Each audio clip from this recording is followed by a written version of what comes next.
Mahigpit na niyakap ni Mara ang kanyang tiyan. Parang kinukurot ang kanyang puso habang ang lamig ng Pasko ay bumabalot sa kanyang buong pagkatao. Ito ang gabi ng Kapaskuhan, pero sa halip na init at pagmamahal, ang tanging nadarama niya ay ang hapdi ng pagtataksil. Umalis ka na! Wala ka ng karapatang manatili rito. Ang lahat ng ito ay amin. Matinis ang boses ni Doña Elena. Halos himatay na si Mara sa galit at sakit. Pero ma, kasal po kami ni Marco. May karapatan po ako. Subalit bago pa man niya matapos ang kanyang salita, isang matalim na sampal ang lumapat sa kanyang pisngi. Ang sakit, hindi lang sa balat, kundi sa kanyang kaluluwa. Wala kang karapatan. Wala. Isang basura ka lang na pinulot namin. Ngayon, lumayas ka at wag na huwag kang babalik dito. Tumulo ang luha sa mga mata ni Mara. Isang buwan na siyang nagdadalang tao at ngayon, sa mismong gabing dapat ay puno ng saya, itinataboy siya palabas ng bahay na itinuring niyang sarili niya. Ang bahay na pinuno niya ng pangarap, kasama ang lalaking pinili niyang mahalin. Lumingon siya kay Marco, ang asawa niya. Ang lalaking pinakasalan niya ang ama ng dinadala niya. Ngunit blangko ang mga mata nito. Walang awa, walang pagmamahal. Marco, wala ka bang gagawin? Ang kanyang boses ay nanginginig, halos hindi na makahinga. Pero tumalikod lang si Marco, tila manikin na sunod-sunuran sa kanyang ina. Ang pagtalikod na yon ay mas masakit pa sa anumang sampal. Tinulak siya palabas ng 2 bodyguard, kasabay ng isang lumang maleta na ibinato sa malamig na semento. Nagkalat ang kanyang mga gamit. Ang ilan, nagkalat sa lupa. Ang iba, napunta sa kanal. At wag na huwag mong iisipin na makakakuha ka ng kahit ano mula sa amin. Wala kang ebidensya, pahabol ni Doña Elena. Hindi mo kami kilala, Mara. Parang gumuho ang kanyang mundo. Nandoon siya, sa labas ng malaking gate ng mansyon ng mga Fernandez. Ang snow ay unti-unting bumabagsak at ang lamig ay humihiwa sa kanyang balat. Wala siyang pera. Wala siyang kakilala sa syudad bukod sa pamilya ng asawa niya. Wala siyang mapupuntahan. Ang kanyang tiyan ay kumirot muli. Anak, kapit lang tayo. Bulong niya habang pinipilit na tumayo. Naglakad siya ng walang patutunguhan. Ang kanyang mga yapak ay bumabaon sa puting lupa. Ang bawat hakbang ay tila isang tinik na tumutusok sa kanyang hubad na kaluluwa. Ang mga ilaw ng Pasko sa paligid ay tila nang iinsulto sa kanyang kalungkutan. Napakasakit. Napakalungkot. Paano niya ito nagawa? Paano siya nagpakatanga sa pag-ibig? Ang lahat ng kanyang ipon, ang lahat ng mana niya mula sa kanyang yumao ng mga magulang ay nawala. Inilagay niya sa pangalan ni Marco, sa pangakong ito raw ang magiging pundasyon ng kanilang pamilya. Ngunit isang kasinungalingan lang pala ang lahat. Isang matinding pagkahilo ang dumapos sa kanya. Naramdaman niya ang unti-unting pagbigat ng kanyang mga talukap. Ang kanyang paningin ay lumabo. Bigla, may narinig siyang malakas na busina ng sasakyan. Nagulat siya. Ang kanyang katawan ay bumagsak sa malamig na semento. Ang huling nakita niya ay ang mga headlight na unti-unting lumalaki. At ang huling narinig niya ay ang isang boses na sumisigaw. Miss, ingat! Pagkatapos, dilim. Naramdaman ni Mara ang unti-unting pagbalik ng kanyang ulirat. Maputing kisame. Amoy gamot. Isang hospital. Buhay pa siya. Dahan-dahan niyang iminulat ang kanyang mga mata. Tumambad sa kanya ang isang babaeng nakasuot ng nurse uniform at isang lalaki na may matatalim na tingin, ngunit may bahid ng pag-aalala sa kanyang mukha. Gising na siya, Doc. Sigaw ng nurse. Kumusta ang pakiramdam mo, miss? Tanong ng doktor. Sinubukan niyang magsalita, ngunit parang tuyong dahon ang kanyang lalamunan. Ang baby ko? Ang tanging iniisip niya ay ang kanyang anak. Ngumiti ang doktor. Huwag kang mag-alala, miss. Ligtas ang baby mo. Medyo nagkaroon ka lang ng stress at dehydration. Kailangan mong magpahinga. Nakahinga siya ng maluwag. Ligtas ang anak niya. Iyon lang ang mahalaga. Tumingin siya sa lalaking nakatayo sa tabi ng kama niya. Hindi niya ito kilala. Matangkad, matipuno, may suot na itim na coat.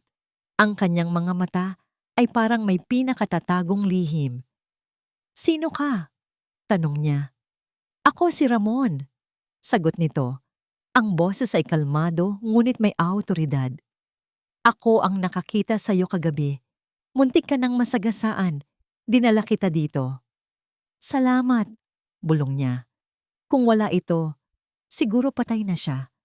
Patay na sila ng anak niya. "Huwag kang mag-alala sa bayarin," patuloy ni Ramon. "Ako na ang bahala. Pero kailangan nating pag-usapan ang nangyari sa'yo." Nag-alinlangan si Mara. Gusto niyang magtiwala, pero matapos ang nangyari sa kanya, mahirap nang magbukas ng loob. Wala. "Wala po akong matutuluyan," nauutal niyang sabi. Iniiwas ang tunay na problema. Tumingin sa kanya si Ramon. Tila binabasa ang bawat sulok ng kanyang kaluluwa.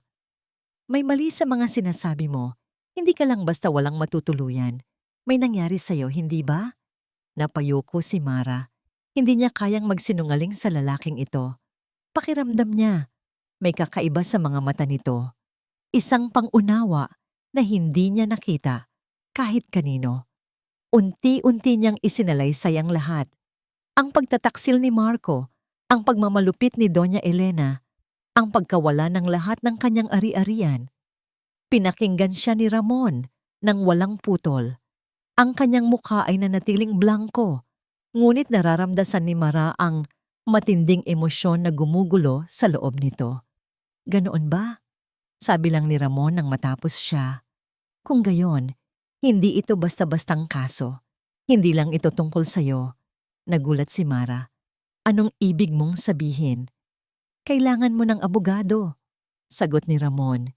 Hindi sinasagot ang tanong niya. "At ako ang magiging abogado mo." Nagulat si Mara. "Pero wala po akong pambayad." "Huwag kang mag-alala doon," sabi ni Ramon. May kakaibang kinang sa kanyang mga mata. "May personal akong interes sa kasong ito. Hindi ko hahayaang makalusot ang mga taong tulad ng pamilya Fernandez." Hindi maintindihan ni Mara ang ibig sabihin ni Ramon. Ngunit sa oras na yon, ang kanyang mga salita ay tila musika sa kanyang mga tainga. Isang pangako ng pag-asa. Pansamantala, mayroon akong maliit na apartment na pwedeng mong tuluyan.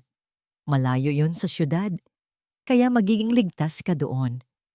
Isang kaibigan ko ang may-ari, pero nasa abroad. Hindi na nag-atubili si Mara. Ano pa ba ang mawawala sa kanya? "Salamat, Sir Ramon. Maraming salamat po." Ilang araw ang lumipas. Nang makalabas siya ng ospital, dinala siya ni Ramon sa isang maliit na apartment sa isang tahimik na lugar. Simple lang ito pero malinis at may lahat ng kailangan niya. Sa unang pagkakataon, matapos ang gabing iyon ng Pasko, nakaramdam siya ng bahagyang kapayapaan. Iniwan siya ni Ramon doon na may bilin na huwag munang lalabas. "Kailangan nating maging maingat," ang sabi lang nito. Kinabukasan, habang tahimik siyang nakaupo, pinagmamasdan ang nag-iisang larawan niya kasama si Marco sa cellphone niya. Bigla itong nag-ring. Isang unknown number. Nag-alinlangan siya, pero sinagot niya rin. "Hello?" "Mara, si Marco ito." Mahina ang boses ng asawa niya. "Bakit ka tumatawag?" Malamig niyang tanong. "Gusto ko lang sabihin sa'yo na mag-ingat ka. Mapanganib ang nanay ko. Hindi mo siya kilala." Nagulat si Mara. "Anong ibig mong sabihin, Marco? Bakit hindi mo ako tinulungan?" Ngunit bago pa man makasagot si Marco, biglang may narinig siyang boses ng babae sa kabilang linya. "Sino yan, Marco? Sino ang kausap mo?" Matinis na boses ni Doña Elena. "Wala, ma. May nagkamali lang ng tawag." Mabilis na pinutol ni Marco ang tawag. Naiwan si Mara na nakatulala. May babala ba yun? O isa lang sa mga laro ni Doña Elena? Kinagabihan, habang mahimbing na natutulog si Mara, Si Ramon naman ay abala sa kanyang opisina. Nakalatag sa mesa niya ang mga papeles tungkol sa mga kaso ng pamilya Fernandez. Kinuha niya ang isang lumang dyaryo, isang balita mula 10 taon na ang nakakaraan. Kilalang abogado, namatay sa dulas. Ang abogadong iyon, ang kanyang ama. At sa gilid ng artikulo, may nakasulat na pangalan, Doña Elena Fernandez. Napakuyom ang kanyang kamao. Hindi pa tapusan ng lahat, Elena. Hindi pa tapos. Mahigpit na hinawakan ni Ramon ang lumang dyaryo. Ang larawan ng kanyang ama, si Attorney Ricardo Reyes, ay nakatitig sa kanya, tila nang uusig. Dulas. Iyon ang sinasabi ng pulisya. Isang trahedya, isang aksidente. Ngunit sa puso ni Ramon, isang malaking kasinungalingan iyon. Hindi kailanman naniwala si Ramon sa kwentong iyon. Ang kanyang ama ay isang matalinong abogado, maingat sa bawat kilos. At sa mga panahong iyon, iisang kaso lang ang gumugulo sa isip ng kanyang ama. Ang kaso laban sa pamilya Fernandez. Ang kaso ng malawakang Ponzi scheme na nagpahirap sa maraming tao, kabilang ang ilang kaibigan ng kanyang ama. Naalala niya ang huling pag-uusap nila ng ama. Ramon, anak, kapag may nangyari sa akin, tandaan mo, may mga tao sa likod ng lahat ng ito. Makapangyarihan sila at hindi sila titigil hanggat hindi nila natatakpan ang kanilang baho. Ang bahong yon, ang baho ng pamilya Fernandez ay nananatili pa rin. Kinabukasan, maaga pa ay nasa opisina na si Ramon. Inilatag niya ang lahat ng dokumentong mayroon siya tungkol sa kaso ng pamilya Fernandez at sa kanyang ama. Ilang taon na niyang hinahanap ang koneksyon, ang butas sa kwento. At ngayon, si Mara, ang inosenteng biktima, ang posibleng susi. Elena Fernandez, bulong niya. Akala mo nakalimutan ko na. Nagkakamali ka. Naisip niya si Mara. Ang babaeng yon, sa kabila ng lahat ng pinagdaanan, ay may kakaibang kinang sa kanyang mga mata. Isang tapang na hindi pangkaraniwan. Hindi niya pwedeng hayaan na may mangyaring masama rito. Hindi na muli. Nagpasya si Ramon na muling bisitahin ang lugar kung saan natagpuan ang kanyang ama. Isang lumang gusali sa Maynila na ngayon ay halos gumuho na. Habang naglalakad siya sa mga sirang pasilyo, bumalik ang mga alaala. Ang huling tawag ng kanyang ama, 1 linggo bago ang insidente. Ramon, anak, malapit na akong makahanap ng matibay na ebidensya. Isang witness, kailangan kong makipagkita sa kanya. Ngunit hindi na nagkaroon ng pagkakataon ng kanyang ama. Pagkatapos ng paghahanap, wala siyang natuklasan na bago. Ngunit ang pagbisita sa lugar ay nagpakulo, lalo ng kanyang dugo. Kailangan niyang maging mas maingat. Ang Doña Elena ay isang mapanganib na kalaban. Balik sa opisina, tinawagan niya ang kanyang private investigator, si Mang Tonyo, isang retiradong pulis na mapagkakatiwalaan. Mang Tonyo, may bagong kaso ako. Pamilya Fernandez. Gusto kong malaman mo ang lahat ng kilos ni Doña Elena at ng kanyang anak na si Marco. Bawat detalye. Pamilya Fernandez? Matindi iyan, hiho. Alam mo namang makapangyarihan ang mga yan. Sagot ni Mang Tonyo. Kaya nga kailangan natin ng higit sa pangkaraniwang paghahanap. Diin ni Ramon. At higit sa lahat, bantayan mo si Mara. Kailangan niyang maging ligtas. Naghigpit ang hawak ni Ramon sa telepono. Hindi lang ito tungkol sa hustisya para kay Mara. Ito ay hustisya para sa kanyang ama. At para sa kanyang matalik na kaibigan, si Carlos, na sumunod sa yapak ng kanyang ama at naglaho rin matapos imbestigahan ang isang kaso na konektado sa mga Fernandez. Maya-maya, tinawagan niya si Mara. Kumusta ka na? Tanong niya. Mas malambot ang boses kaysa sa karaniwan. Okay lang po, Sir Ramon. Medyo naiinip lang po ako dito. Sagot ni Mara. Kailangan mong maging matiyaga. Mapanganib ang mga taong kalaban natin. Maliban kung may nakita kang anumang kakaiba sa mga gamit mo, mga luma mong gamit. Nag-isip si Mara. Wala naman po, sir. Bakit po? Wala. Gusto ko lang kumpirmahin. Kung may makita ka man, kahit gaano kaliit, ipaalam mo agad sa akin. Opo, sir. Matapos ang tawag, tumingin si Ramon sa labas ng bintana. Ang mga ilaw ng syudad ay kumikinang, ngunit sa ilalim ng liwanag na yon, maraming dilim.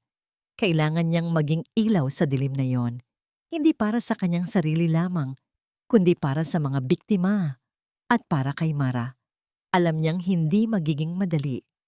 Ngunit mayroon siyang sapat na determinasyon. Kung ang pamilya Fernandez ang sanhi ng pagkawala ng kanyang ama at kaibigan, sisiguraduhin niyang sila rin ang magiging dahilan ng kanilang pagbagsak. At sa pagkakataong ito, hindi niya hahayaang may makapagsinungaling, hindi na muli. 2 linggo na ang nakalipas mula nang lumipat si Mara sa apartment. Pakiramdam niya ay isang preso siya sa sarili niyang buhay. Ang tanging liwanag niya ay ang paggalaw ng kanyang anak sa kanyang tiyan. Ang bawat sipa ay paalala na mayroon siyang ipinaglalaban. Kailangan niyang maging kapaki-pakinabang. Hindi siya pwedeng basta na lang umasa kay Sir Ramon. Isang hapon, habang naglilinis ng mga lumang gamit na naiwan sa apartment, mga gamit ng pinsan ni Ramon, nahagip ng kanyang mata ang isang lumang kahon sa ilalim ng kama. Nakalagay doon ang ilang lumang libro, mga litrato, at sa gitna nito, isang maliit at kupas na tala-arawan. Ang takip nito ay balat, at ang mga pahina ay dilaw na. Hindi ito sa pinsan ni Ramon, hindi ito pamilyar sa kanya. Ang pabalat ay may tatak ng inisyal na AM. Dahan-dahan niya itong binuksan. Ang mga sulat kamay ay luma na at medyo burado, ngunit nababasa pa rin. Mga petsa, mga pangalan, at mga numerong hindi niya maintindihan. Nagsimula siyang magbasa. Mga entry tungkol sa mga pulong, mga pangako ng malaking tubo, at mga pangalan ng mga taong nag-invest. Ang salitang Ponzi ay paulit-ulit na nabanggit. Pagkatapos, may isang pangalan na tumambad sa kanya na nagpatindig ng kanyang balahibo. Doña Elena Fernandez. At hindi lang yon, may iba pang pangalan, mga apelyidong nakakonekta sa pamilya ng asawa niya. Nanginginig ang kanyang mga kamay habang binabasa ang mga detalye. Tila isang kwento ng malawakang panloloko, isang scheme na nagpahirap sa maraming tao. Ang mga Fernandez, mula pa pala noon, bulong niya sa sarili. Ang huling entry sa tala-arawan ay isinulat halos 10 taon na ang nakakaraan. Nakasulat doon ang isang babala. Mag-ingat ka. Mapanganib ang mga taong ito. Ginawa nila ito sa akin. Ginawa nila ito sa marami. Sana, hindi pa huli ang lahat. At sa huling pahina may maliit na nakasulat. Huling hininga ng katotohanan. Abogado, Ricardo Reyes. Nagulantang si Mara. Ricardo Reyes? Hindi ba't yun ang pangalan ng ama ni Ramon? Mabilis siyang tumayo, halos madulas. Kailangan niyang ipaalam ito kay Ramon. Agad-agad. Kinabukasan, pagdating ni Ramon, para magdala ng pagkain at mag-check up sa kanya, inabot agad ni Mara ang tala-arawan. Ang kanyang mga mata ay nagniningning sa pag-asa at takot. Sir Ramon, tingnan niyo po ito. Nakita ko po sa ilalim ng kama. May mga nakasulat po dito tungkol sa pamilya Fernandez, sa Ponzi scheme at kay Attorney Ricardo Reyes. Nagulat si Ramon. Nanginginig ang kanyang mga kamay habang kinukuha ang tala-arawan. Ang matatalim niyang tingin ay agad na napako sa huling pahina. Ricardo Reyes, ang pangalan ng kanyang ama. Nagbasa si Ramon ng mabilis. Ang kanyang mukha ay nagpapakita ng iba't ibang emosyon. Gulat, galit at pag-asa. Ito ang hinahanap ko. Bulong niya, halos hindi marinig. Ang koneksyon. Koneksyon po saan, Sir Ramon? Tanong ni Mara, naguguluhan. Tumingin si Ramon kay Mara. Ang kanyang mga mata ay nanunuot. Tila mayroong gustong sabihin ngunit hindi pa handa.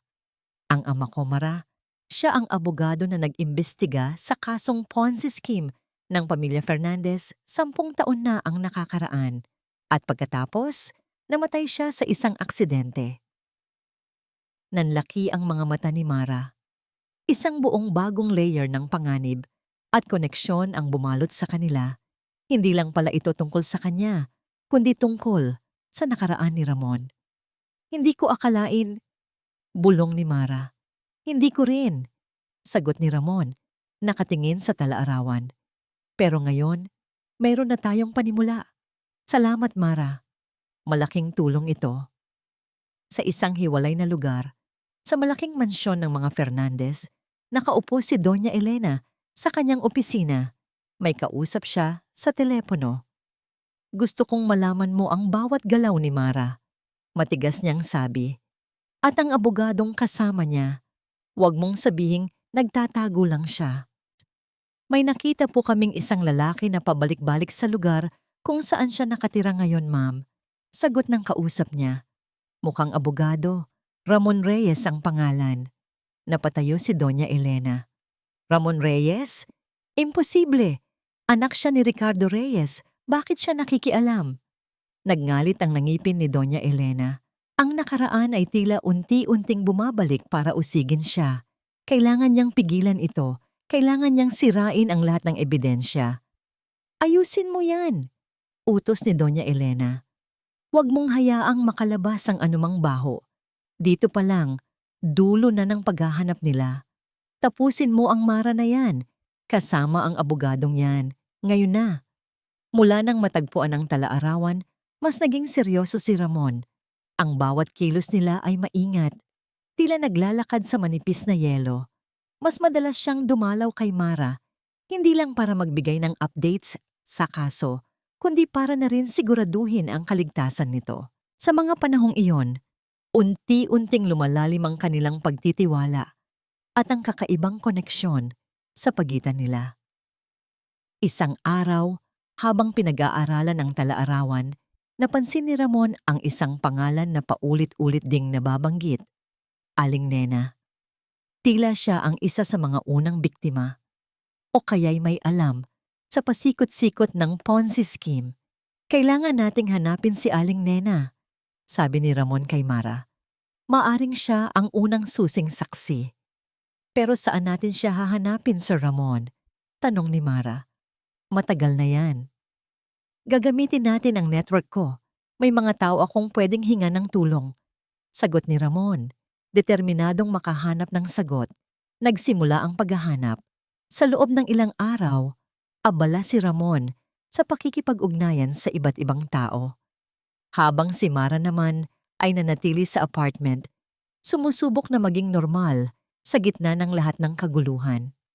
Isang gabi, habang nagluluto si Mara, nakatanggap siya ng tawag mula sa kanyang matalik na kaibigan, si Liza. Matagal na silang hindi nag-uusap dahil sa nangyari sa kanya. Mara, nabalitaan ko ang nangyari sa'yo. Grabe ang pamilya Fernandez. Kumusta ka na? Gusto kitang dalawin. Ang boses ni Liza ay puno ng pag-aalala. Natuwa si Mara. Sa wakas, may kausap siya bukod kay Ramon. Okay lang ako, Liza. Pero bawal pa akong lumabas. Mag-isa lang ako dito. Nagtatago kami. Nagtatago? Bakit? May ginawa ba sila sa'yo? Tanong ni Liza. Ikinuwento ni Mara ang tungkol sa kaso, sa talaarawan, at sa paghahanap kay Aling Nena. Kahit may pag-aalinlangan, pakiramdam niya ay kailangan niya ng taong mapagtitiwalaan. Naku Mara, delikado yan. Pero huwag kang mag-alala. Gagawa ako ng paraan para makatulong sa'yo. Ako ang magiging taga-imbestiga mo. Masiglang sabi ni Liza. May mga koneksyon ako sa palengke at mga tindahan. Malay mo, baka may makilala akong Aling Nena. Nakangiti si Mara. Salamat Liza, malaking tulong yan. Hindi niya alam. Ngunit sa kabilang linya, si Liza ay nakangisi at sa kanyang tabi ay si Doña Elena nakikinig sa bawat salita. Mahusay Liza, sabi ni Doña Elena. Patuloy mo lang ang pagbabantay sa kanya. Bawat galaw niya, ibalita mo sa akin. Muling nagsimula ang laro ng pusa't daga. Makalipas ang ilang araw, habang papalabas si Ramon ng kanyang opisina, may dalawang lalaking sumalubong sa kanya. Malalaki ang mga katawan. Attorney Reyes? Tanong ng isa. Ako nga, sagot ni Ramon, nakahanda sa anumang mangyayari. May ipinabibigay si Doña Elena, sabi ng isa pa, sabay hagis ng isang sobre sa kanyang dibdib. Huwag kang makialam sa hindi mo kaso. Kung ayaw mong matulad sa ama mo. Nanlamig ang buong katawan ni Ramon. Ang pangalan ng kanyang ama. Hindi na ito basta banta lang. Ito ay babala. Pagbukas niya ng sobre, nakita niya ang isang litrato ng bahay ni Mara. At sa likod nito may nakasulat, bawat hakbang mo, nasa kamay namin. At ang babaeng yan, madaling mawala. Nagangalit ang kanyang ngipin. Handa si Doña Elena na gawin ang lahat. Mabilis na tinawagan ni Ramon si Mara, ngunit walang sumasagot. Nagmamadali siyang sumakay sa kotse at nagmaneho papunta sa apartment. Pagdating niya, nakita niya ang pintuan na bahagyang bukas.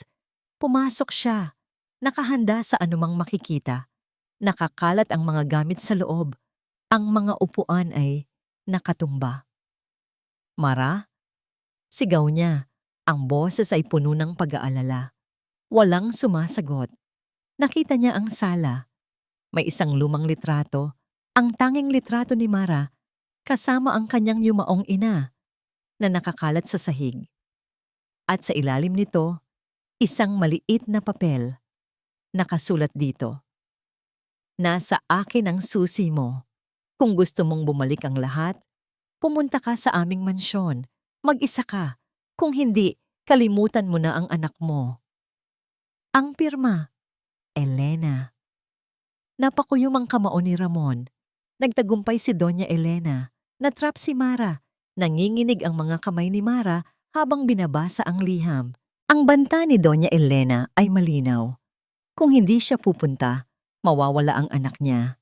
Hindi niya maintindihan kung paano nalaman ni Doña Elena ang tungkol sa pagbubuntis niya. Tanging si Liza, ang kanyang pinakamatalik na kaibigan, ang nakakaalam. Nagkaroon ng pagdududa si Mara. Posible kayang si Liza? Hindi. Hindi pwedeng mangyari iyon. Si Liza ang kanyang takbuhan sa lahat ng problema, ngunit may bumubulong sa kanyang isip. Ang huling tawag ni Marco, ang kanyang babala. Ang biglaang pagtawag ni Liza matapos ang mahabang pananahimik. Ang lahat ng ito ay tila konektado. Hindi na siya nagdalawang isip. Kailangan niyang pumunta. Kailangan niyang iligtas ang kanyang anak. Ngunit bago pa man siya makakilos, dumating si Ramon. Ang kanyang muka ay seryoso, puno ng pag-aalala. Nakita niya agad ang litratong nakakalat at ang liham. Mara, ano ito? Sigaw ni Ramon habang pinulot ang liham. Kailangan ko pong pumunta si Ramon, sabi ni Mara. Ang boses ay nanginginig. Kailangan kong iligtas ang anak ko. Hindi. Isa itong bitag. Gusto ka lang nilang saktan, mariing sabi ni Ramon. Pero Sir Ramon, paano kung may gawin sila sa anak ko? Ito na lang ang natitira sa akin. Tumulo ang luha sa mga mata ni Mara. Napabuntong hininga si Ramon. Alam niyang walang makakapigil kay Mara. Sige, pero hindi ka mag-iisa. Sasamahan kita. Delikado po yon para sa inyo, Sir Ramon, sabi ni Mara. Mas delikado kung mag-isa ka, sagot ni Ramon. Kailangan nating maging matalino. Hindi tayo pwedeng basta-basta susugod. Sa halip na pumunta sa mansyon, nagpasya si Ramon na gamitin ang sitwasyon para pilitin si Doña Elena na humarap sa korte. Ginawa niya ang lahat ng legal na paraan upang mapilitan ang pamilya Fernandez na sagutin ang mga paratang laban sa kanila. Gamit ang banta, na ilalantad niya ang nakitang talaarawan sa publiko kung may mangyari kay Mara. Makalipas ang ilang araw, dumating ang summons, isang paglilitis. Naghanda si Ramon at Mara. Ang talaarawan ay ang kanilang pinakamalaking sandata, ngunit kailangan nila ng matibay na ebidensya para suportahan ito. Hinanap nila ang mga taong nabanggit sa talaarawan, ngunit karamihan ay matagal nang nawala o ayaw magsalita dahil sa takot. Sa araw ng paglilitis, ang korte ay punong-puno ng tao. Naroon si Doña Elena, matikas at mayabang, kasama si Marco na nakayuko. Sa kabilang banda, si Mara, kahit buntis at pagod, ay matapang na nakaharap sa kanila, kasama si Ramon na nakatayo sa kanyang tabi. Nagsimula ang paglilitis. Unang sumalang si Doña Elena. Ang kanyang abogado ay gumamit ng iba't ibang legal na jargon para baluktutin ang katotohanan. Ipinakita niya ang mga dokumento na nagpapakita na ang lahat ng ari-arian ay legal na naisalin kay Marco at walang sapilitan. Pinalabas niya si Mara na isang gold digger na gustong manira ng pamilya. Your Honor, ang aking kliyente ay biktima lamang ng isang babaeng desperada na gusto lang kumuha ng kayamanan. Walang katotohanan ng kanyang mga paratang. Pagkatapos, si Marco. Walang emosyon nitong sinabi na kusang loob na ibinigay ni Mara ang lahat ng ari-arian. Ang kanyang mga salita ay tila kutsilyo na humihiwa sa puso ni Mara. Sinungaling ka, Marco, bulong ni Mara. Ngunit pinigilan siya ni Ramon. Naging mahirap ang kanilang posisyon. Ang abogado ni Doña Elena ay napakatalino. Walang direktang ebidensya si Mara bukod sa talaarawan na sinubukan nilang i-discredit bilang lumang sulat na walang saysay. Nagsalita si Ramon, matalimang boses.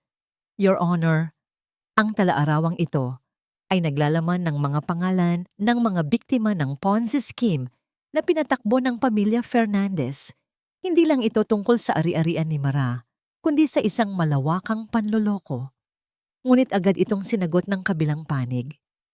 Your Honor, walang direktang koneksyon ang talaarawang iyan sa kaso ng aming kliyente.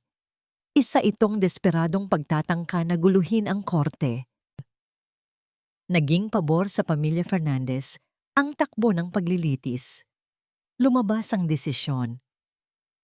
Sa kawalan ng matibay na ebidensya at direktang saksi, ang korte ay nagpapasya na ipagpaliban ang kasong ito. Sa ngayon, ang ari-arian ay mananatili sa pangalan ni G. Marco Fernandez. Parang gumuho ang mundo ni Mara. Ang lahat ng pag-asa niya ay nawala. Napakuyom ang kamao ni Ramon. Nakita niya ang mapanuyang ngiti ni Doña Elena. Nagtagumpay na naman sila. Mara, tara na, sabi ni Ramon. Hawak ang braso ni Mara na nanghihina. Talo tayo, Sir Ramon, bulong ni Mara. Ang luha ay bumalong sa kanyang mga mata. Talo ako. Ngunit habang papalabas sila, isang tinig ang narinig niya mula sa likuran. Mara, teka lang. Lumingon siya. Si Liza, kumakaway. Nagtaka si Mara. Nagulat si Ramon. Lumapit si Liza nakatingin kay Ramon ng may pagtataka. Mara, anong nangyari? Bakit ganun ang desisyon? Talo kami, Liza. Malungkot na sabi ni Mara. Hindi, sigaw ni Liza. Hindi pa tapos. May nakita ako. May ebidensya pa ako. Nanlaki ang mga mata ni Mara. Si Liza, may ebidensya. Matapos ang lahat ng pagdududa, muling sumilay ang pag-asa. Ngunit nagulat din si Ramon. Bakit ngayon lang? Anong ebidensya, Liza? Tanong ni Ramon. Ang boses ay puno ng hinala. Nag-aalangan si Liza. Tila natatakot. Hindi ko po kasi alam kung paano sasabihin. Pero sa pagkakaalam ko, malalim ang kaso ng pamilya Fernandez. Hindi lang ito tungkol sa pera.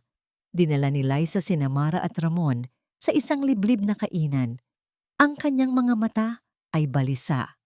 Laging nakatingin sa paligid. May kilala po akong matanda. Si Manang Pasing. Nagsimula si Liza. Ang boses ay mahina. Siya po ang dating labandera ni Doña Elena. Noong nagkausap po kami, nakita ko po ang takot sa kanyang mga mata nang mabanggit ko ang pangalan ni Doña Elena. Anong sinabi niya? Tanong ni Ramon. Nakatuon ang buong atensyon. Wala po siyang sinabi ng direkta, Sir Ramon. Pero sinabi niya po na may sikreto ang mansyon na yon. Sikretong babago sa lahat. Sikretong dapat nang lumabas. At binigyan niya po ako ng ng isang lumang tape recorder. Inilabas ni Liza ang isang lumang tape recorder, medyo luma na ang hitsura. Sabi niya po, nasa loob daw po niyan ang lahat ng katotohanan. Pero natatakot po siyang pakinggan. Natatakot po siya sa buhay niya. Kinuha ni Ramon ang tape recorder. Ramdam niya ang tibok ng kanyang puso. Ito na kaya? Ito na kaya ang hinahanap niya? Nasaan si Manang Pasing na ngayon? Tanong ni Ramon. Nagpakalayo-layo na po siya, Sir Ramon. Sagot ni Liza. Matapos niyang ibigay sa akin ito, umalis na po siya kinabukasan. Sabi niya po, ayaw na niyang balikan ang nakaraan. Nagpasya si Ramon na pakinggan ang tape recorder sa kanyang opisina. Kasama si Mara. Hindi niya pwedeng ipagsapalaran ang seguridad ni Mara sa labas. Pagdating sa opisina, isinalang agad ni Ramon ang tape. Nagkaroon ng kaunting static at pagkatapos ay narinig nila ang mahinang boses ni Doña Elena. Hindi ko pwedeng hayaang kumalat ang balitang ito. Ang Ponzi scheme na yan ay dapat manatiling sikreto. Ang mga taong kumakalaban sa akin dapat mawala. Narinig din nila ang boses ni Marco. Pero ma, paano si Attorney Reyes? Malapit na siyang makahanap ng ebidensya. Kailangan siyang mawala, Marco. Ayusin mo. Gawin mo ang lahat ng kailangan. Hindi ko hahayaang masira ang pangalan ng pamilya natin dahil sa isang abogadong yan at sa kanyang mga ebidensya. Ang boses ni Doña Elena ay puno ng galit at lamig. Biglang, naririnig nila ang isang tunog ng pagbagsak. At pagkatapos, isang mahinang sigaw. Napahinto ang tape. Nanlamig ang buong katawan ni Ramon. Ang matinding kirot sa kanyang puso ay nagsasabing ito na. Ito ang katotohanan. Ang boses na yon, ang sigaw na yon, ang pagbagsak. Ito ang gabi kung kailan namatay ang kanyang ama. Hindi aksidente. Ito ay pagpatay.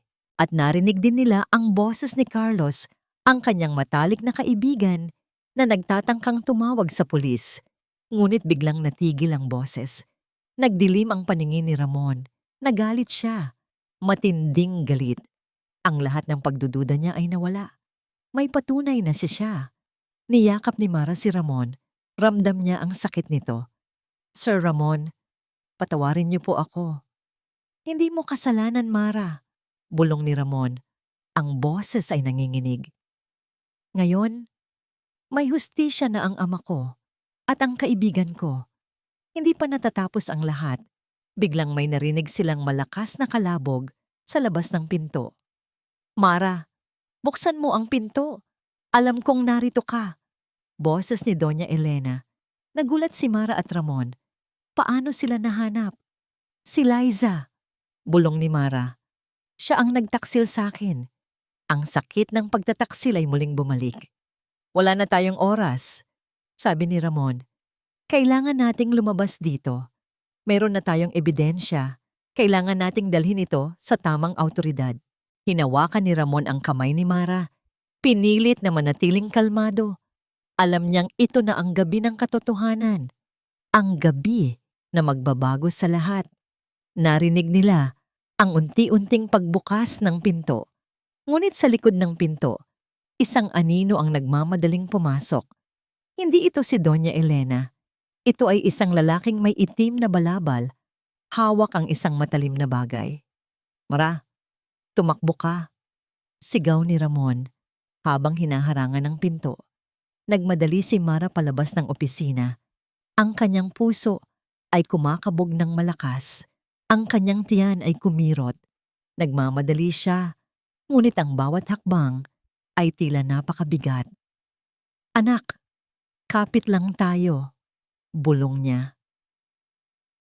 Tumakbo si Mara. Ang kanyang puso ay kumakabog ng malakas. Ang bawat hakbang ay tila milya-milya ang layo. Ang tinig ni Ramon na nagsasabing, tumakbo ka, ay umuulit sa kanyang isip. Hindi niya alam kung ano ang nangyari kay Ramon, kung ligtas ba siya. Ang tanging alam niya ay kailangan niyang makalayo. Kailangan niyang protektahan ang kanyang anak. Ngunit saan siya pupunta? Wala siyang mapupuntahan. Ang buong Maynila ay tila isang malaking hawla para sa kanya. Ang mga daan ay tila nagiging masikip. Ang kanyang tiyan ay kumirot muli, mas matindi kaysa dati. Napahawak siya sa pader, pilit na humihinga. Ang stress at takot ay tila sumisira sa kanyang katawan. Nagpatuloy siya sa pagtakbo, naghahanap ng anumang mapagtataguan. Nakita niya ang isang lumang bodega na may bukas na pintuan. Pumasok siya, umaasang ligtas siya doon. Ngunit nagkamali siya. Ayan siya. Narinig niya ang boses. Mga anino, mga tauhan ni Doña Elena. Nagulat si Mara. Nanginginig ang kanyang buong katawan. Sinubukan niyang tumakbo, ngunit huli na ang lahat. Nahawakan siya ng dalawang lalaki. Mahigpit ang kanilang hawak. Bitawan niyo ako. Sigaw niya, pilit na kumakawala. Huwag kang mag-alala, miss. Sasama ka lang sa amin, sabi ng isa. Hinila siya palabas. Ang kanyang tiyan ay kumirot muli, mas masakit, mas matindi. Naramdaman niya ang isang basa-basa sa kanyang hita, puno ng dugo. Hindi! Sigaw niya, ang anak ko. Ngunit hindi siya pinansin ng mga lalaki. Ikinulong siya sa loob ng isang van. Ang huling nakita niya ay ang papalayo na mga ilaw ng syudad at ang huling nadama niya ay ang unti-unting paglabo ng kanyang paningin. Ang sakit sa kanyang tiyan ay tila kumakain sa kanyang kaluluwa. Pagkatapos, dilim. Nagising si Mara sa isang hospital bed muli. Ngunit sa pagkakataong ito, walang Ramon. Walang matamis na ngiti ng doktor. Ang tanging nakikita niya ay ang maputlang mukha ng isang nurse. Kumusta ang baby ko? Tanong ni Mara. Ang boses ay mahina. Halos hindi marinig. Miss, kailangan niyo pong maging matatag, sabi ng nurse. Ang kanyang mga mata ay puno ng awa. Agad na naintindihan ni Mara. Hindi ito pwedeng mangyari. Sabihin mo hindi. Sigaw niya. Buhay ang anak ko. Nasaan siya? Tumulo ang luha sa mga mata ng nurse. Patawarin niyo po, miss. Hindi na po namin siya nailigtas. Masyado po kayong na-stress at pagod. Nanganak po kayo ng maaga. Parang isang kidlat ang tumama sa puso ni Mara. Ang kanyang mundo ay gumuho sa pangalawang pagkakataon. Ang kanyang anak. Ang tanging liwanag niya. Ang tanging dahilan niya para lumaban. Wala na. Hindi totoo iyan. Bulong niya, ang kanyang mga mata ay nanlalabo. Kasalanan ko ang lahat. Ang sakit. Hindi lang sakit sa pisikal, kundi sakit na humihiwa sa kanyang kaluluwa. Mas masakit pa sa sampal ni Doña Elena. Mas masakit pa sa pagtataksil ni Marco. Ang lahat ng pag-asa niya ay nawala. Ang kanyang pamilya ay nawala. Ang kanyang pera ay nawala. At ngayon, ang kanyang anak. Iniyakan niya ang kanyang kawalan. Iniyakan niya ang kanyang kalungkutan. Iniyakan niya ang kanyang sarili. Ang kanyang buhay ay tila isang malaking, madilim na kabanata na walang katapusan. Naramdaman niya ang malamig na simoy ng hangin. Nag-iisa siya. Walang kasama. Walang Ramon. Siguro, nakuha na rin si Ramon. Naiwan siya sa dilim ng kanyang pagdurusa. Walang pag-asa. Ito na ba ang katapusan ng lahat? Tila isang bangungot ang lahat. Ang pagkawala ng anak. Ang pagkawala ni Ramon. Lahat ng ito ay nagtulak kay Mara sa bingit ng kawalan ng pag-asa. Ilang araw siyang nanatili sa hospital, nakatulala, walang gana. Ang kanyang mga mata ay walang buhay. Ang kanyang puso ay parang bato. Isang hapon, habang nakatitig sa bintana, nakita niya ang isang batang babae na naglalaro sa labas. Nakangiti ang bata, puno ng kagalakan. Biglang may bumalik sa kanyang alaala. Ang pangako niya sa kanyang anak. Anak, kapit lang tayo. Ipinangako niya sa kanyang anak na lalaban siya. At ngayon, nawala ang anak niya. Pero ang pangako niya ay hindi pa rin nababaliwala. Lalaban siya. Para sa anak niya, para sa sarili niya, para sa hustisya. Isang matinding galit ang unti-unting pumalit sa kanyang kalungkutan. Galit sa pamilya Fernandez, galit kay Doña Elena, galit kay Marco, at galit sa kanyang sarili dahil sa kanyang kahinaan. Hindi, bulong niya, hindi ako susuko. Sa mga sumunod na araw, unti-unti siyang bumangon. Kumakain na siya, kahit paunti-unti.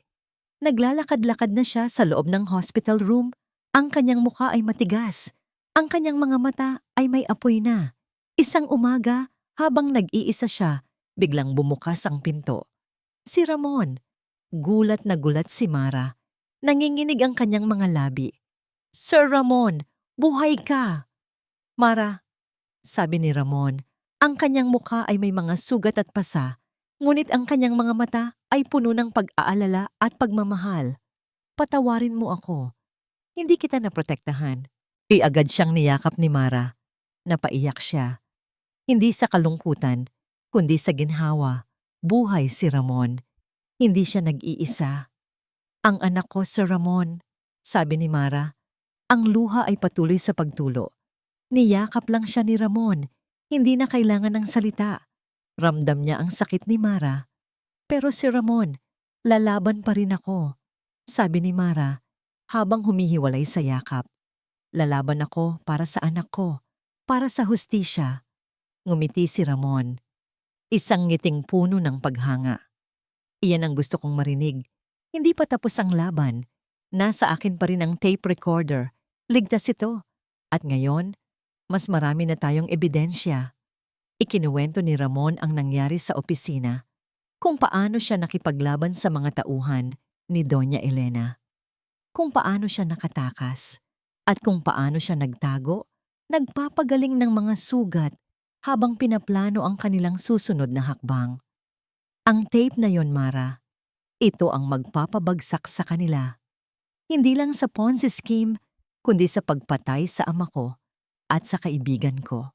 At ngayon, idadagdag natin ang ginawa nila sa'yo. Nagtago sila ng ilang araw sa isang safe house na inihanda ni Ramon. Pinag-aralan nilang mabuti ang bawat anggulo. Ang tape recorder, ang talaarawan, ang mga salaysay ng mga biktima na unti-unting lumabas dahil sa balita ng paglilitis. Mayroon din silang nahanap na isang dating pulis na tumulong sa pag-imbestiga sa kaso ng ama ni Ramon noon, si Espon de la Cruz, na umalis sa serbisyo dahil sa banta mula sa mga Fernandez. Matapos ang maraming pagpupursige, pumayag din itong magsalita. "Malakas ang kalaban natin, Mara. Makapangyarihan sila," sabi ni Ramon. "Pero hindi tayo susuko." "Hindi, si Ramon," sagot ni Mara. Ang kanyang mga mata ay nakatingin sa malayo, puno ng determinasyon. Ang laban ay hindi pa tapos.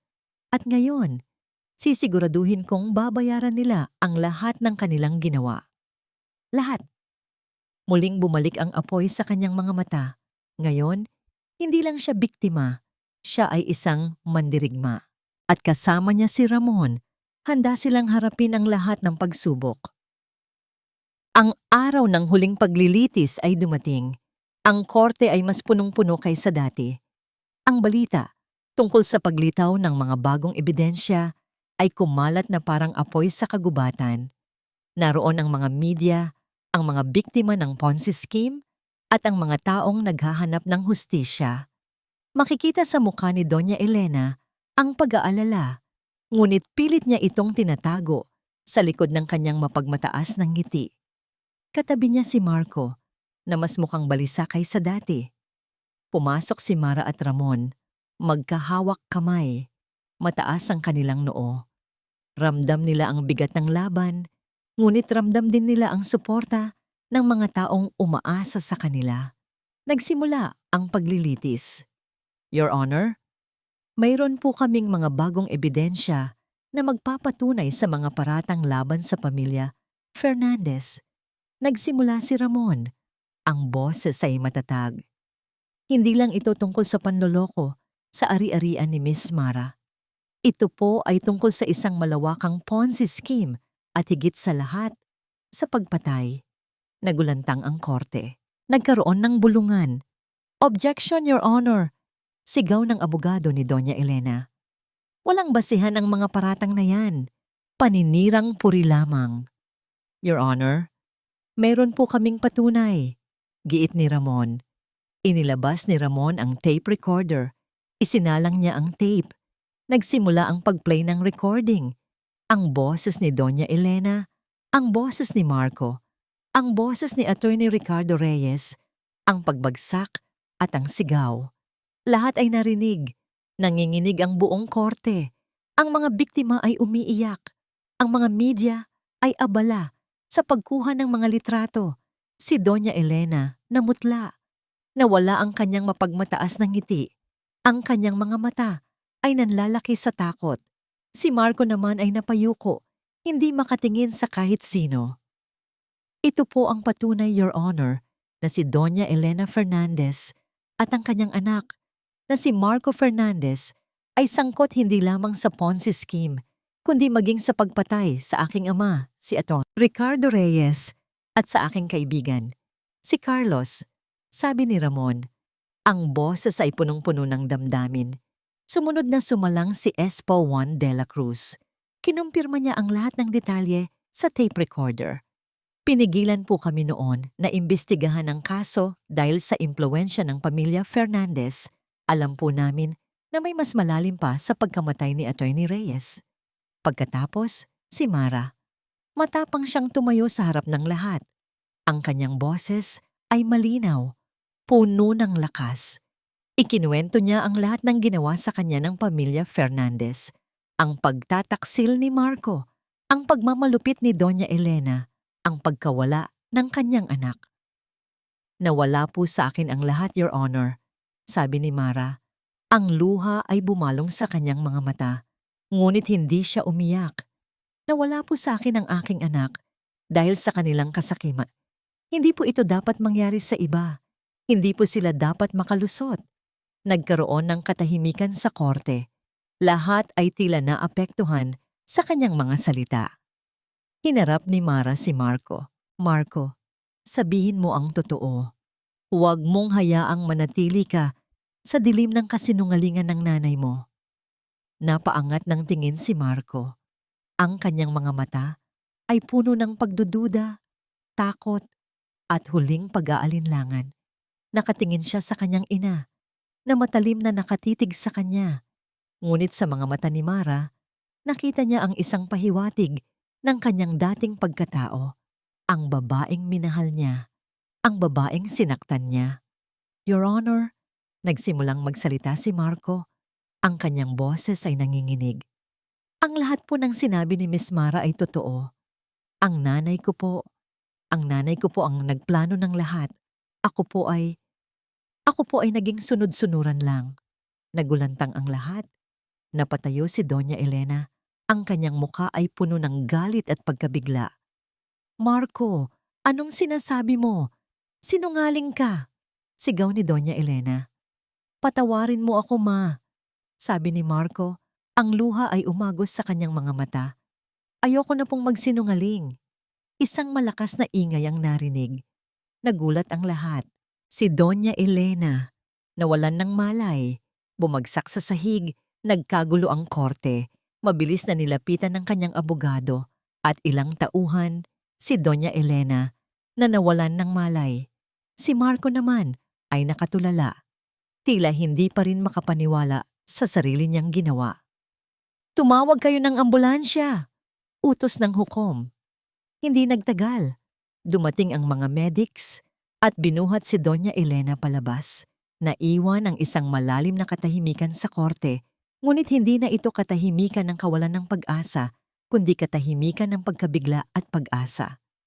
Sa liwanag ng mga bagong ebidensya at ang pag-amin ni G. Marco Fernandez, ang korte ay maglalabas ng formal na paghuli at imbestigasyon laban kay Doña Elena Fernandez at G. Marco Fernandez sa mga kasong Ponzi scheme, pagpatay, at attempted murder kay Miss Mara.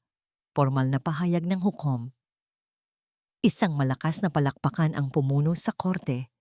Ang mga biktima ay umiiyak, ngunit sa pagkakataong ito, luha ng kagalakan at pag-asa. Niyakap ni Mara si Ramon. Ngayon, sa wakas, nakuha nila ang hustisya para sa kanyang anak, para sa ama ni Ramon, para sa mga biktima. Ngunit hindi pa tapos ang lahat. Paglabas nila ng korte, sinalubong sila ng mga media. Nagkaroon ng gulo. Gusto ng lahat ng detalye. Attorney Reyes, Miss Mara, ano po ang susunod na hakbang nyo? Paano po ninyo natagpuan ang mga ebidensya? Totoo po ba na si Doña Elena ang nasa likod ng mga pagpatay? Hindi pa man sila nakakasagot. Biglang may narinig silang malakas na busina ng sasakyan. Isang itim na van ang mabilis na huminto sa kanilang harapan. Bumukas ang pinto. "Pasok na kayo!" Sigaw ng isang lalaking may maskara. Nagulat si Mara at Ramon. May iba pang plano si Doña Elena. Hindi pa rin sila ligtas. Ngunit bago pa man sila mahila papasok, biglang may sumulpot. Si Mang Tonyo, ang private investigator ni Ramon, kasama ang kanyang mga tauhan. Nagsimula ang habulan at suntukan. Nagkagulo ang mga media at ang mga tao. Nagsigawan ang lahat. Si Ramon, kahit may mga pasa at sugat, ay matapang na lumaban. Pinoprotektahan niya si Mara sa likod niya. "Mara, sumama ka kay Mang Tonyo," sigaw ni Ramon. Ngunit nagmatigas si Mara. Ayaw niyang iwan si Ramon. "Hindi, hindi kita iiwan." Sa gitna ng kaguluhan, nakita ni Mara ang isang lalaking may baril. Nakatutok kay Ramon. Hindi siya nag-isip. Tinulak niya si Ramon. Narinig niya ang malakas na putok.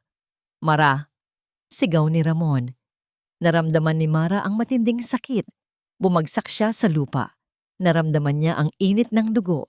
Agad siyang nilapitan ni Ramon. "Mara! Gising! Mara! Si Mako!" Bulong ni Mara bago pa man siya mawalan ng ulirat. Nagulantang si Ramon. Nagdilim ang kanyang paningin. Sino? Sino ang bumaril? Narinig niya ang sirena ng pulis. Dumating na ang mga awtoridad. Nahuli ang mga tauhan ni Doña Elena at ang lalaking may baril. Ngunit huli na ang lahat para kay Mara. Agad siyang isinakay sa ambulansya. Hinawakan ni Ramon ang kanyang kamay. Ang kanyang mukha ay puno ng takot at pag-aalala. "Mara, lumaban ka. Huwag mo akong iwan." Sa hospital, ipinasok agad si Mara sa operating room. Si Ramon ay naiwan sa labas. Nagdarasal. Ang tape recorder ay nasa kanyang kamay. Ang hustisya ay nakuha na. Ngunit sa anong halaga? Makalipas ang ilang oras, lumabas ang doktor. "Kumusta po ang pasyente, Doc?" Tanong ni Ramon. Halos hindi makahinga. "Naging critical po ang kondisyon niya," sabi ng doktor. "Pero attorney, lumaban siya. Ligtas na po siya. Matindi ang tama ng bala, pero naalis na namin. Malakas ang loob ng pasyente ninyo." Nakahinga si Ramon ng maluwag. Niyakap niya ang doktor. "Salamat, Doc. Maraming salamat." Ang balita tungkol sa paghuli kay Doña Elena at Marco ay kumalat. Dahil sa testimonya ni Marco at sa mga ebidensya, nahatulan sila. Si Doña Elena ay naharap sa matinding parusa para sa lahat ng kanyang krimen. Si Marco naman, dahil sa pag-amin at pagiging witness, ay nakakuha ng mas magaang sentensya. Ang hustisya ay natamo na. Ngunit ang sakit sa puso ni Ramon ay nanatili pa rin. Mabagal ngunit sigurado ang paggaling ni Mara. Ang sugat sa kanyang katawan ay naghihilom, ngunit ang sugat sa kanyang puso ay mas matagal na pagalingin. Ang pagkawala ng kanyang anak ay mananatiling bahagi ng kanyang pagkatao, isang malalim na marka. Ngunit sa bawat araw, sa tulong ni Ramon, natututo siyang bumangon muli. Si Ramon, sa kabila ng lahat, ay nanatili sa kanyang tabi.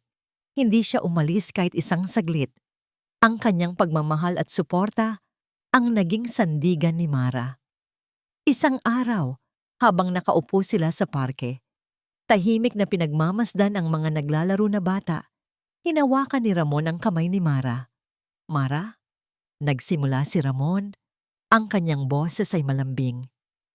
Hindi ako papayag na mag-isa ka pa. Hindi na muli. Tumingin si Mara kay Ramon. Ang kanyang mga mata ay puno ng pasasalamat at pagmamahal. Si Ramon, ang kanyang anghel, ang kanyang tagapagligtas. Salamat, Sir Ramon, bulong niya. Ramon lang, sabi ni Ramon, ngumiti. At huwag kang mag-alala, Mara. Babangon tayo. Magkasama tayo. Kinabukasan, lumabas si Mara ng hospital. Hindi na siya pumunta sa lumang apartment. Sa halip, dinala siya ni Ramon sa isang maliit ngunit magandang bahay sa labas ng syudad. Isang sariwang simula. Dito tayo titira, sabi ni Ramon. Maging ligtas ka dito at makakapagpahinga ka. Nagsimula ang bagong buhay ni Mara. Sa tulong ni Ramon, nagbukas siya ng isang maliit na tindahan ng mga bulaklak. Ang bawat bulaklak ay tila nagbibigay sa kanya ng bagong pag-asa. Ang bawat araw ay isang pagkakataon upang bumangon. Madalas na dalawin ni Ramon si Mara, ngunit hindi lang siya basta dumadalaw. Tinutulungan din niya si Mara sa kanyang tindahan. Ang kanilang pagmamahalan ay unti-unting lumalim. Ang sakit ng nakaraan ay hindi nawawala, ngunit natututo silang mamuhay kasama nito. Isang hapon, dinala ni Ramon si Mara sa puntod ng kanyang ama. Ito ang aking ama, Mara. Salamat sa iyo, nakuha niya ang hustisya. At salamat sa kanya, Sir Ramon, natagpuan natin ang katotohanan, sabi ni Mara. Pumunta din sila sa puntod ng kanyang anak. Doon, umiyak si Mara. Hindi na sa kalungkutan, kundi sa pagtanggap. Anak, ipinangako ko sa iyo na lalaban ako at ginawa ko. Ngayon, Mama, mamuhay ako ng masaya para sa iyo, bulong niya. Makalipas ang 1 taon, nagpakasal sina Mara at Ramon sa isang simpleng seremonya. Walang magarbo, walang media, tanging mga kaibigan at pamilya na nagmamahal sa kanila. Mara, nangako ako sa iyo na protektahan ka. Pangako ko sa iyo na mamahalin kita habang buhay, sabi ni Ramon. Ramon, salamat sa pagbibigay sa akin ng bagong buhay. Pangako ko sa iyo, mamahalin kita hanggang sa huling hininga ko, sagot ni Mara. Ang kanilang pagmamahalan ay hindi bunga ng pananabik, kundi ng pagsubok. Bunga ng sakit, ng pagkawala, at ng muling pagbangon. Sa huling eksena, nakaupo sina Mara at Ramon sa beranda ng kanilang bahay. Magkahawak kamay, pinagmamasdan ang paglubog ng araw. May kape sa kanilang harapan. Ang hangin ay sariwa. Ang kalangitan ay kulay kahel. Masaya ka ba, Mara? Tanong ni Ramon. Ngumiti si Mara. Isang tunay na ngiti mula sa kanyang puso. Oo, Ramon. Masaya ako. Napakasaya ko. Hinalikan ni Ramon ang noo ni Mara. Hindi na tayo mag-iisa. At doon, sa ilalim ng papalubog na araw, nagsimula ang kanilang bagong kabanata. Isang kabanata na puno ng pag-asa, pagmamahal, at ng pangako ng habambuhay. Ang buhay ni Mara ay isang patunay na kahit gaano kahirap ang pinagdaanan, laging may bagong simula, basta't mayroon kang pananampalataya at pagmamahal.